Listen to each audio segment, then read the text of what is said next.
Saudações aos queridos amigos e amigas do Grupo Espírita Mensageiros, do canal do YouTube, o nosso fraternal abraço, desejando que a paz, desejando que o amor, que a alegria e a sabedoria de Jesus faça-se presente em nossos pensamentos, nos nossos lares, junto dos nossos familiares, hoje, amanhã e sempre.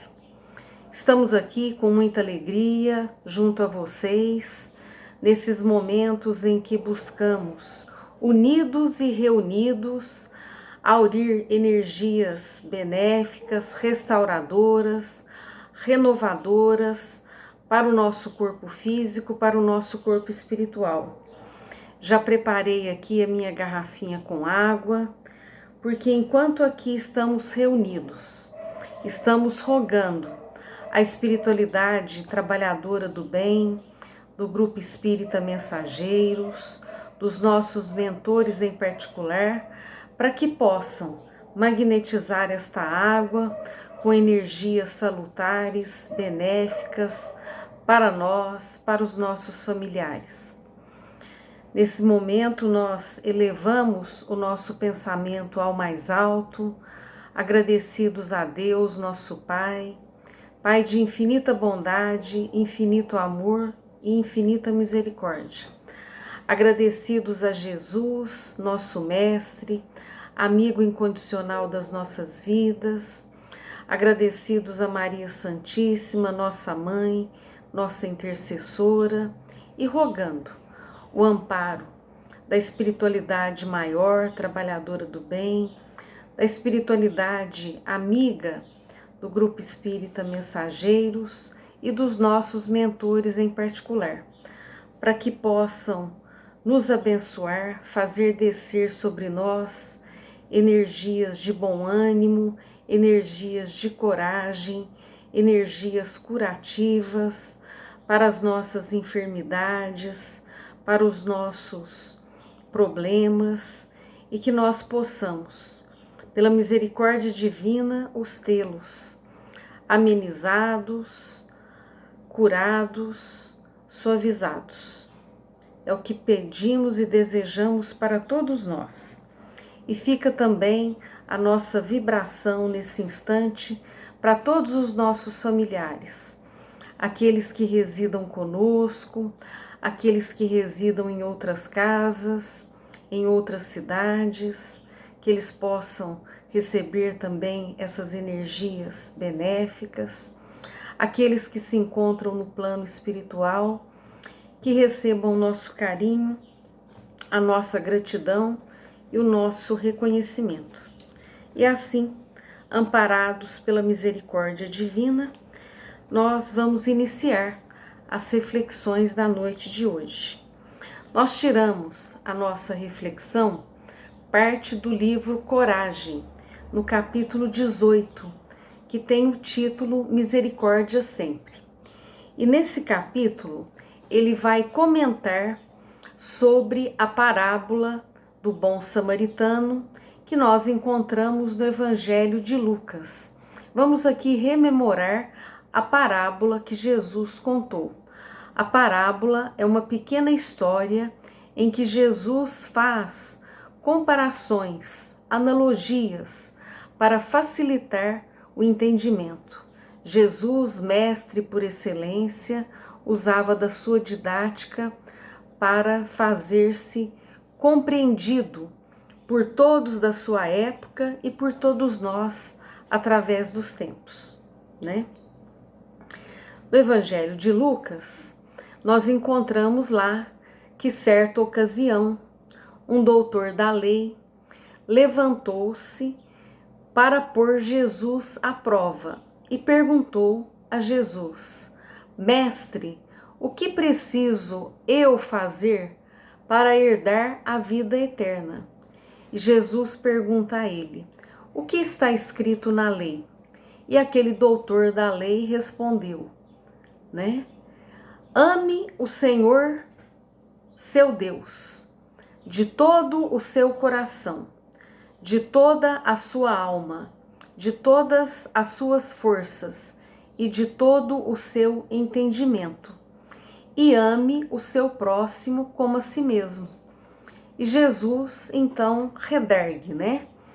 Dizendo: você respondeu corretamente, faça isso e você terá a vida eterna. Mas o doutor da lei, querendo justificar-se, perguntou a Jesus: e quem é o meu próximo? Em resposta à pergunta do doutor da lei, Jesus conta então a parábola, né? Que um homem descia de Jerusalém para Jericó quando caiu nas mãos de assaltantes. Estes assaltantes lhe tiraram as roupas, espancaram-no e foram embora, deixando-o quase morto à beira da estrada.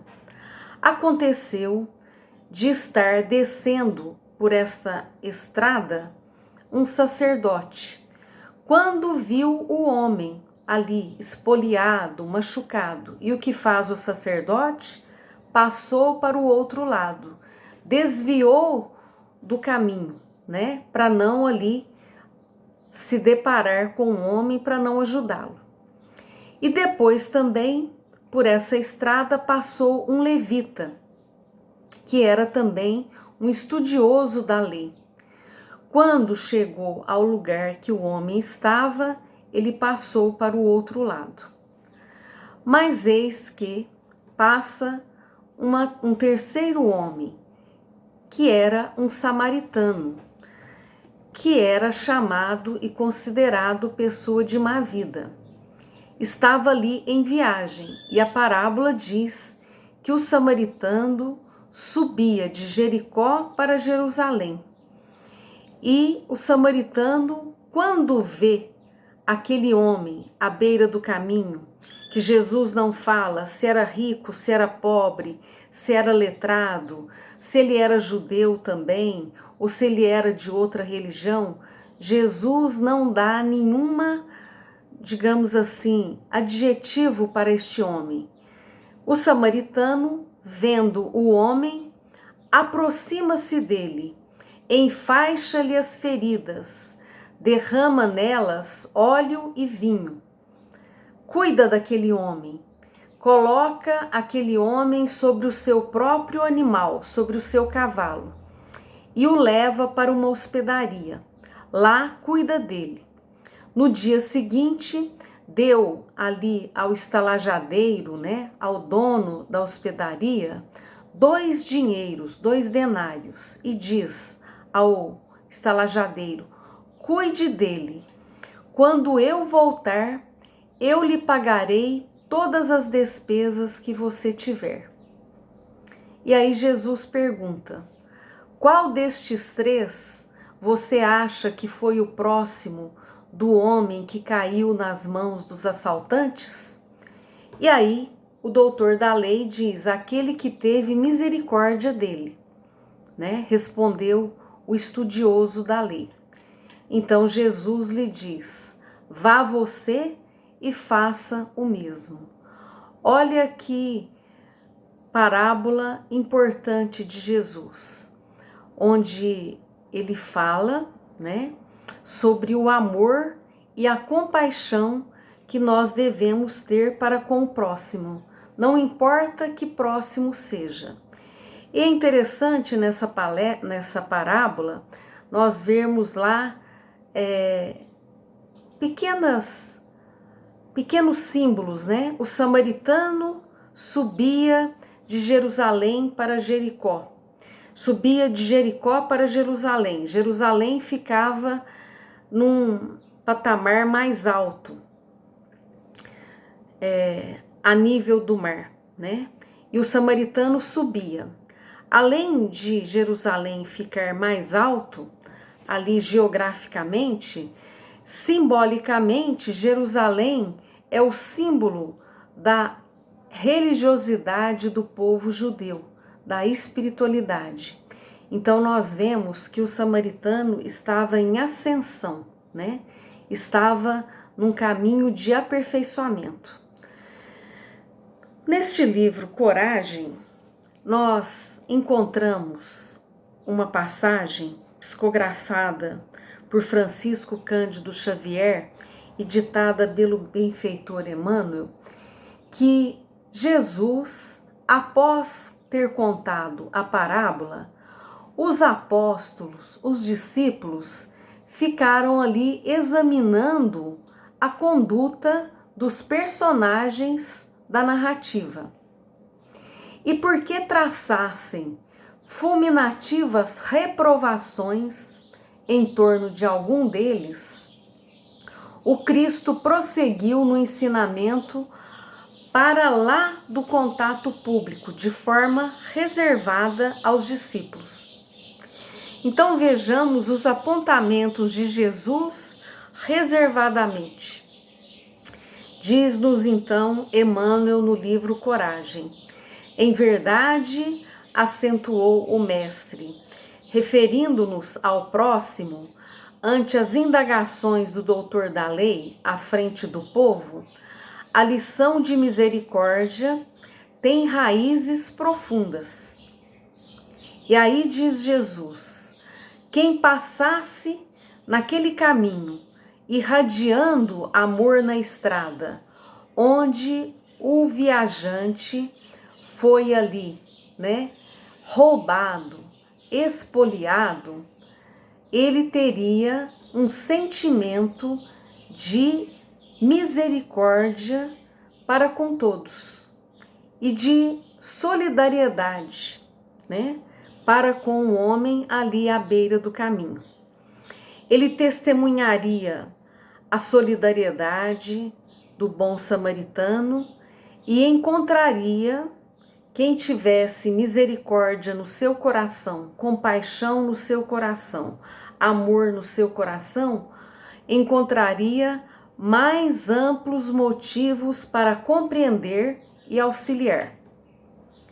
Além do homem ferido e arrojado ali ao pó, claramente necessitado de socorro, teria também quem passasse ali com olhos de misericórdia, teria o cuidado de apiedar-se do sacerdote e do levita, mergulhados na obsessão do egoísmo, preocupando-se apenas consigo mesmos e carentes de compaixão.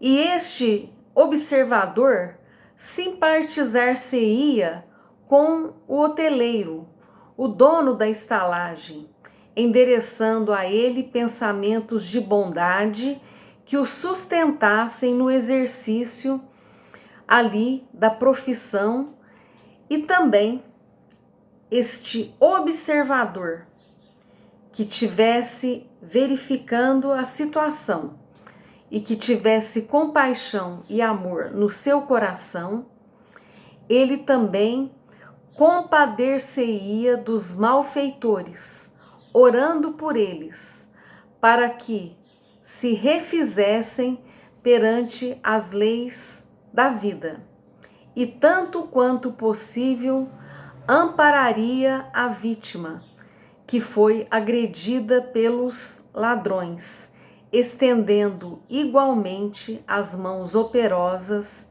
e amigas, colaborando com o samaritano da caridade, para que não se lhe esmorecessem as energias diante das tarefas do bem.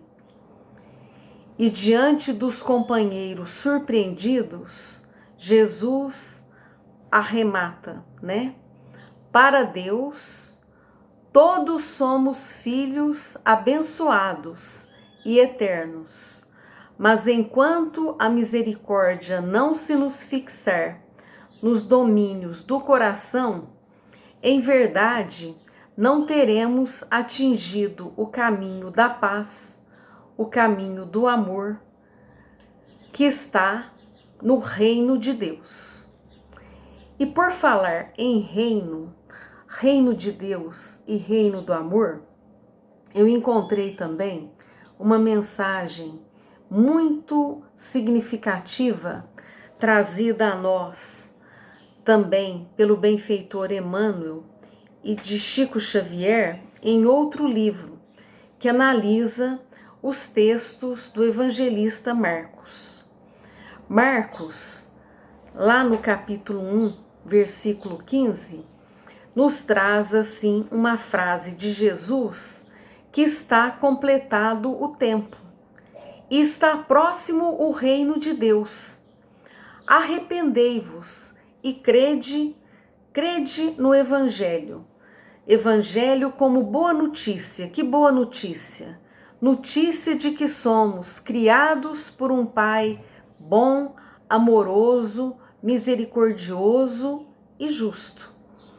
Então, vamos ver. Jesus foi interrogado nessa passagem do evangelista Marcos pelos fariseus sobre quando viria o reino de Deus. E Jesus nos faz um alerta.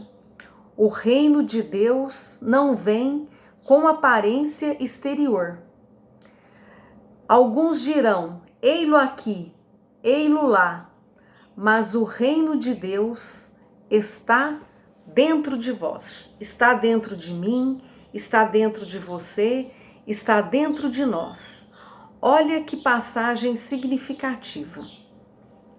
Muitos estudiosos, às vezes superficiais das orientações do Evangelho, acreditam que a vinda do reino de Deus será através de situações espetaculosas e eventos exteriores.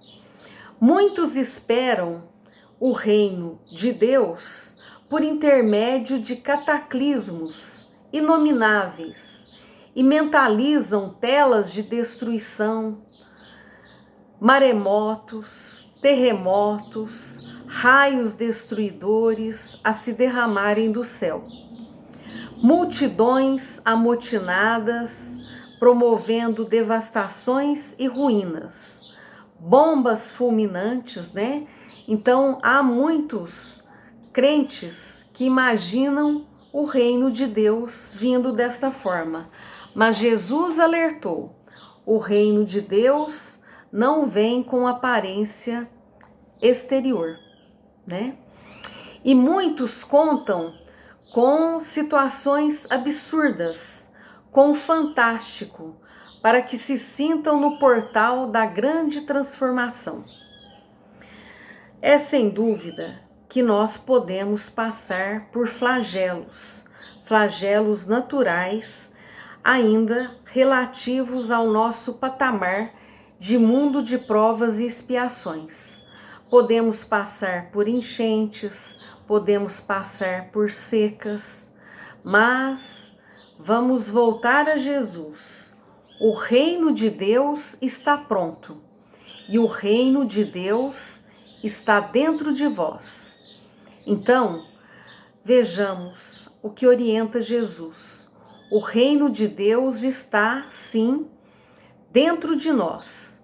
Mas, antes de tudo e acima de tudo, ele está na nossa capacidade de construir dentro de nós situações de amorosidade, de misericórdia, de solidariedade, de fraternidade, que nós vamos irradiar de nós e oferecer ao próximo. Há estudos da neurociência nos comprovando, através de inúmeros experimentos, que quando alguém faz um ato de bondade desinteressadamente, quando alguém desinteressadamente faz um ato de bondade a outra pessoa, no cérebro desta pessoa que faz o ato de bondade, o hipotálamo que está no cérebro derrama no cérebro e na corrente sanguínea hormônios positivos, dentre eles a ocitocina, chamado o hormônio do amor, o hormônio do bem-estar, o hormônio da empatia. e nós nos sentimos como que assim levados a um outro lugar. Há uma história de um jovem que perdeu a mãe muito cedo. Ele se tornou cantor, era bem-sucedido na sua empreitada e um dia ele adentrou um café. Ele adentrou um café e ali, tomando o café, ele observou que entraram na lanchonete 3 senhoras.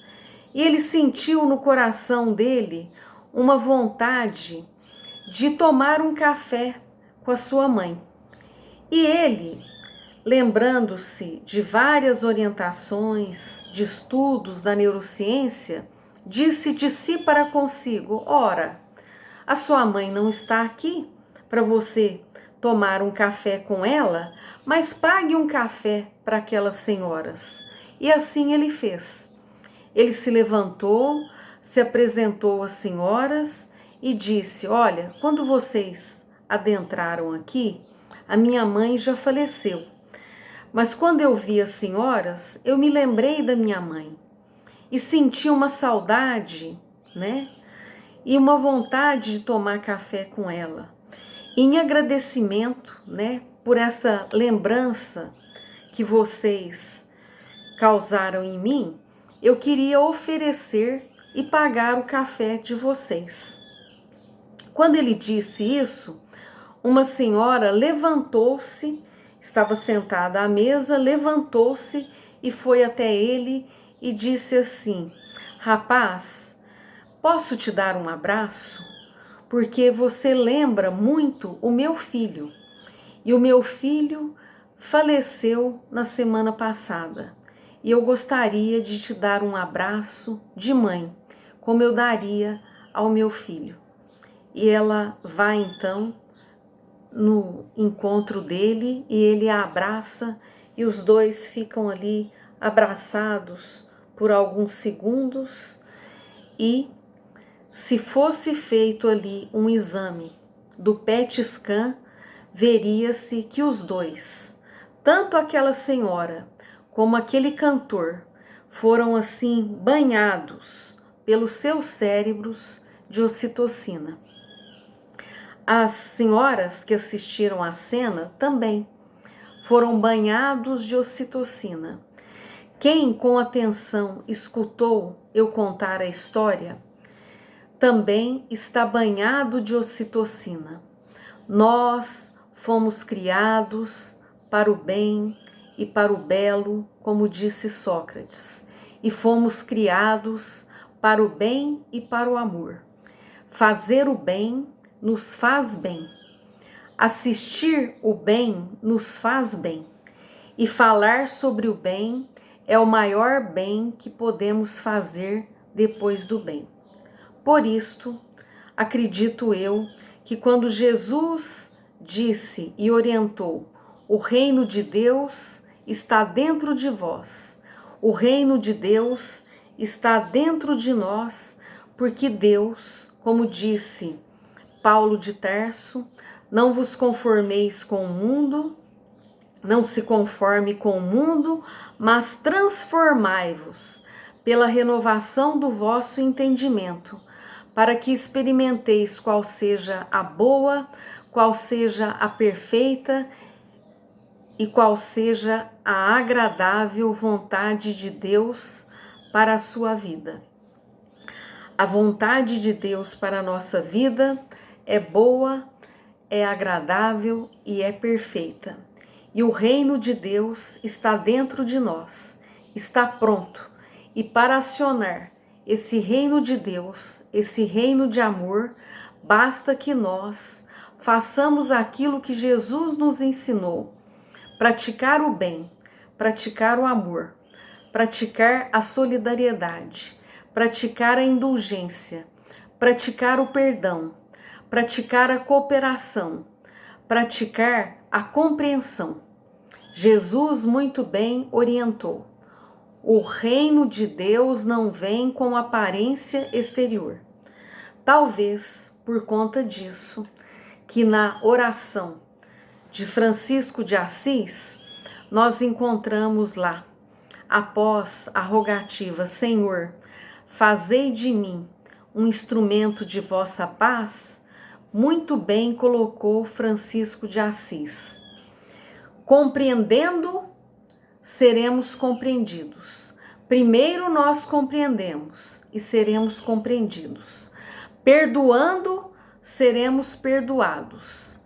Amando, seremos amados.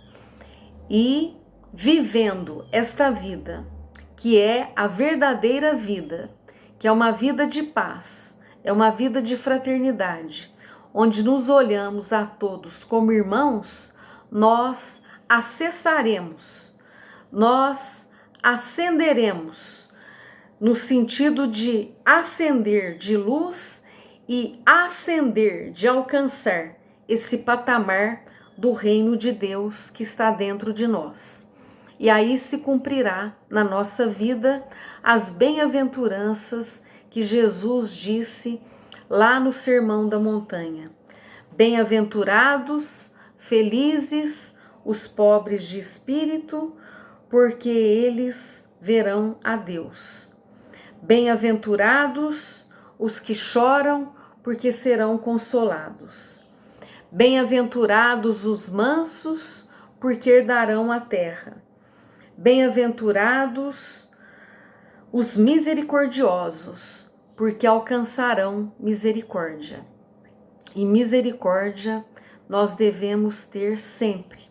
Misericórdia para conosco, para com as nossas imperfeições, no sentido não de nos culpar e de nos martirizar, mas misericórdia no sentido de aceitarmos as nossas imperfeições e trabalharmos para superá-las, trabalharmos para vencê-las, trabalharmos para superá-las. E misericórdia para com as imperfeições dos outros, tendo indulgência, tendo benevolência, tendo compreensão, nos vendo a todos como filhos de Deus e todos como irmãos, né? Lembrando a orientação de Jesus: o reino de Deus está dentro de vós e o reino de Deus está pronto. É o que nós tínhamos para hoje. Muita paz a todos, que Deus derrame as suas bênçãos sobre todos nós, sobre o nosso corpo físico, sobre o nosso corpo espiritual, sobre a nossa família, sobre o nosso trabalho, nosso local de estudo e muito mais do que pedimos e pensamos, que Deus possa fazer na sua infinita bondade e misericórdia. Agradeço a todos a atenção, muita paz a todos e até o nosso próximo encontro.